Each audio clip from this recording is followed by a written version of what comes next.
Siyanibingelela bandla la Kristu egameni lika Jesu. Sibonga kugcinwa uNkulunkulu, siphinde sidibane futhi kutotifundvo tetfu telibhayibheli la sikhuluma khona ngekwekuthi lubito lwekuhambisa livangeli. Lamhla siyahlangana sigaba sesine lamuhla la khona sikhuluma ngemvumo yaNkulunkulu, Great Commission. Sitawubuka ke bazalwane namhlanje esigabeni sesi4 tinhlobo letisihlanu tenshumayelo, 5 types of sermons egameni lika Jesu. Yeqala lesitayibuka i-biographical sermon, bese sibuka i-textual sermon, bese sibuka i-contextual sermon, bese sibuka i-topical sermon, bese sigcina nge-expository sermon. Asesingeneni ke bazalwane egameni lika Jesu ku-biographical sermon. Lolu hlobo ke lesilibita nge-biographical sermon bazalwane, luhlobo lwenshumayelo lapho umshumayeli akhetha umuntu nje munye eBhayibhelini ukuthi ashumayele ngempilo yakhe. Kuya ngekuthi ke uboneni loyo mshumayeli kulowo muntu loyo lata ukushumayela ngayo, nekwekuthi ke yini la ibone ukuthi ingasita libandla lakhe. Lokumcoka ke bazalwane kuba ngule njongo yekuthi ufuna kube yini umphumela wale nshumayelo. Na utawushumayela ngempilo yemuntu bazalwane, ungabuketa mhlawumbe libito lemndeni wakhe lokulesithi i-clan, le clan name, lolu hlobo lwalabantu laba lunjani, nekwekuthi ke bebakuphi nakwendeka lokho, nekwekuthi ke ubuketa igameko letimcoka mhlambe letihambisana naye, ubaphathe njani labanye abantu, ubuke nebudlelwane bakhe naNkulunkulu, ubuke tindvo letimcoka labatishoko ngayo, ubuke kokuthi buthini bufakazi ngaye, uthini uNkulunkulu ngaye, ubuke nebuhle nebubi ngaye, yena uthini ngemlomo wakhe. Tase kuthi ke ekupheleni kwesemoni yakho bese umshumayeli uye manje noma ngabe kusemkhathini sewutshela ke libandla, uyagcizelela ngesifundo lesitholakala ngekudadisha impilo yaloyo muntu loyo. Buteke kuze bakope bazalwane lempilo yalo muntu nangabe yinhle noma ke bayigweme nangabe yimbi.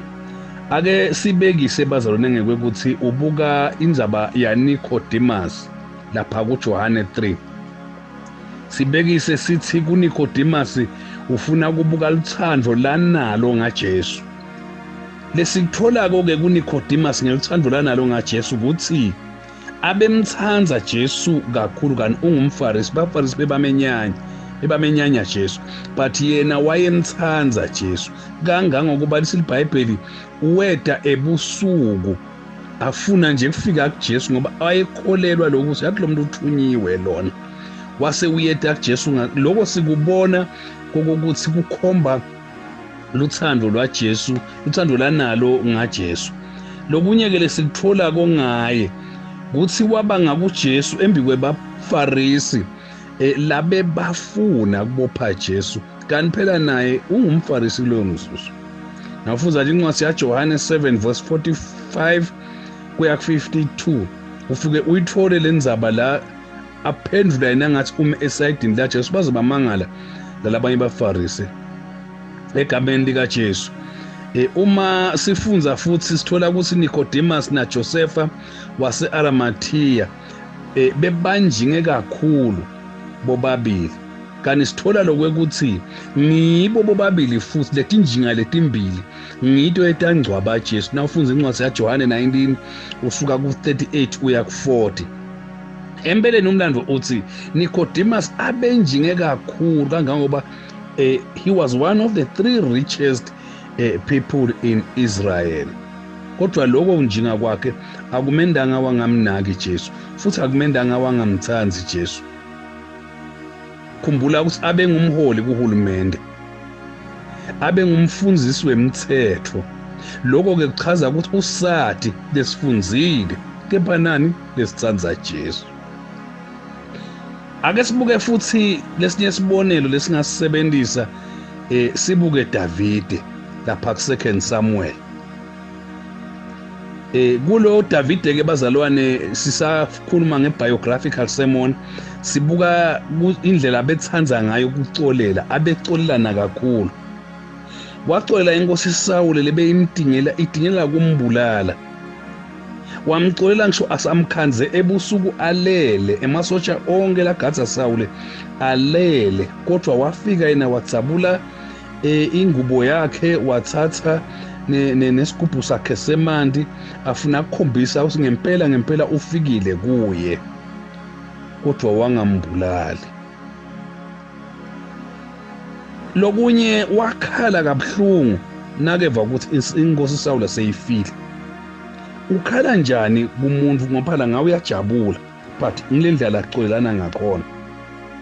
Wenza futhi wabulala nalo Amaleki loweda athakasile khele atole sandzaba letimnanzi kuJesu tekuthi sekufe Sawula, uthi phela uyaphaphatela, kodwa wanyanya kakhulu lendlela lajabule ngayo lo muntu ukuthi kufe umgcotshwa waNkulunkulu, kodwa wena uthakasile.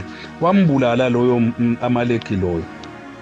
Number 2, waphindze wadzabuka kakhulu futhi kuva ukuthi umsa waSawula Ishibhoshethi lobeka sethethe ebukhosi kuyise ufe etandleni temasotsha akhe egameni likaJesu, lambulale ngoba ajabulisa yena Davide. Waze wawabulala nalawo masotsha. Noma Sawula abedingela Davide, kepha Davide abembita Sawule ngekuthi ngumgqotshwa waNkulunkulu. Cabanga nje ukuthi Davide bese atsheliwe nalositaba inkosi, asaprofethiwe, kodwa bemhlonipha Sawula, amcolela kuko konke. So singafunza ke lokuthide kulolo hlobo lolo lweshumayeli i-biographical sermon. Sithatha ke yesibili sithi i-textual sermon. Le ndlela lena ke bazalwane, umshumayeli uthatha nje livesi, just a text, noma ke athathe emavesi lawo lawathanzile nje lafisa ukukhuluma ngako kuloko lafuna ukucacisa. Kungaba mhlambe inzatshana la ngafundiswa ngayo libandla, bese ke kushunyelwa ngayo ke ifunzelwe lelibandla bese sentshentshiswa yona kushumayela. Kulokunye futhi bazalwane kungaba nje just a whole book, mhlambe ungathatha incwadi yonke nje yaJohane la eBhayibhelini, mhlambe umshumayeli ufuna kuyisebenzisa ukuchaza ukuthi Jesu unguNkulunkulu. Lomnye angathi ngidawusebenzisa incwadi yaMateyu ngoba incwadi yaMateyu iveta Jesu njengalo wathenjiswa baprofeti.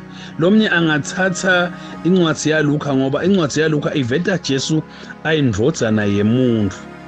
Lomnye angathatha incwadi yaMarko ngoba incwadi yaMarko iveta ukuthi Jesu usikhondi lesinqobako lesithi a conquering servant, but uthatha nje just a text bese ushumayela ngayo. You pick any text bese ushumayela ngayo. Ngaba noma ngangiphi nje incwadi bazalwane, noma ke indzaba, noma ke siceshana nje sendzaba lebhaliwe lengasetshenziswa kuhlangabetana naloko lofuna libandla likwadi. Leyo ke sibita ukuthi i-textual sermon because you just pick a text. Singena ku-contextual sermon. Lapha ke ku-contextual sermon umshumayeli ufundzisa umbhalo, athathe indzaba lethide lada kuyisebenzisa kuchaza lokuthide. Kuye kube ke simo ke lesithide just a situation, noma ke kube sendeko an event, noma ke mhlawumbe kube lwadi i-information leyo nje letingenda uyiconze kangcono info lethide. Lo hlobo lwenshumayelo lubita kokuthi umshumayeli afunze sonke sahluke ukuthi athole kahle lokhu lokuchazwako. Angaphindze futhi angete afunze naletinye tincwadi ngenhloso yokuthola kahle lo mlayito lo, because lana i-context usuke ufuna ukuchaza info lengekho ku-surface, lengakaveli ngalokuqaqako lokusebaleni, but wena bese uyakuchaza athi wo lo mbhalo lona kahle usho ukuthini. Kuyenteka lenzaba letawufundwa ingabekwa njengembaba, ukhanze kokuthi umshumayeli kutawudzinga ukuthi kube kuye ukuthi ayicacise ngendlela levakalayo, ayengento esibonelo. Umshumayeli ukhuluma ngensinziso, kwehlula kwaSathane ngeJesu. Ngakho ke uthatha indzaba yaDavide naGoliath, lapho ke David lomelele Jesu wehlula Goliath lomelele Satan. Bantwana baka-Israyeli bona bamelele libandla la Jesu. Ngekuhlulwa kwaGoliath bona bayakhululeka. Naka-ke lokwekuthi inkemba lajuba ngayo David ajuba ngayo Goliath, inhloko ya Goliath, wayithatha leyo nkemba leyo wayibeka ethempelini. Kepha le nhloko ya Goliath yena wayithatha wayoyibeka enzaweni lekuthiwa iGolgotha. Kuleyo ndzawo yaseyibitwa ngekuthi indzawo yesikopho. Ngabo Good Friday nje siye sithi Jesu wabethelwe endzaweni yesikopho, kanti ngilesikopho sa Goliath. Kulapho ke Jesu the son of David ancoba Satan. Lenza baya David na Goliath bazalwane ungayibeka mhlambe ngalenye indlela lo ngayisebenzisa ngayo, as long as uthatha le context. Kufana nje na indzaba ya Abraham yokunikela Isaac, nayo uyayiva lokuthi nasoyichaza in context isuke ichaza ngecrucifixion ya Jesu. Topical sermon. Singena esigabeni sesine se-topical sermon. Bazalwane asengichaze kanjena ke lena ke. Umshumayeli kulendzaba lenjengale noma ke kulolu hlobo lwenshumayelo uye athathe nje sihloko lesithithe embhalweni bese ke ukhuluma mayelana naso. Angathatha sihloko ukuthi mhlawumbe ngidakhuluma Jesu as a healer, angumphilisi, noma ngidawukhuluma nje ngeforgiveness, noma ngidawukhuluma nje ngebaptism, noma ngidawukhuluma nje ngeliphasika, noma nje ngasiphi isihloko lakhuluma ngaso lafuna ukuthi angasebenzisa ukuze akhulise libandla. Umshumayeli ke uyabukela ibandla lakhe kucala bese uyabona ukuthi lilambele siphi isihloko bese ke ufundisa ke ngaso ke.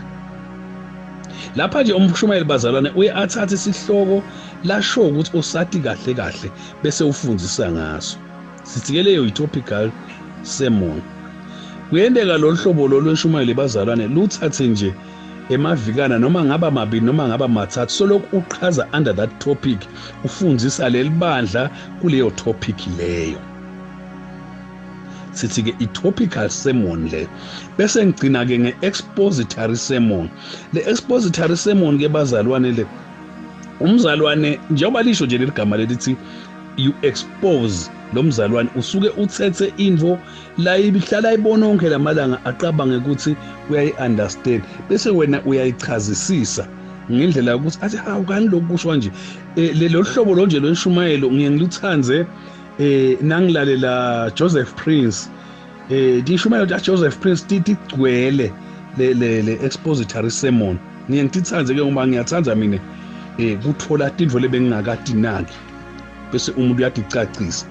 So le ndlela lena ke bazalwane umfundisi uye ayisebenzise uma afuna kwembula timfihlakalo delizulu njengeti propheto netindvo letawenda ukuthi mhlambe noma ke letenteka noma lesetakwendeka, kepha nje lokwakusifundisa lokudako. Umfundisi noma ke umshumayeli uye asite libandla ukuze liconze ngalokuqaqako tindvo letingakejwayeleki noma mhlambe letingekho nje ebaleni kusinabani mhlawumbe bengathi understand.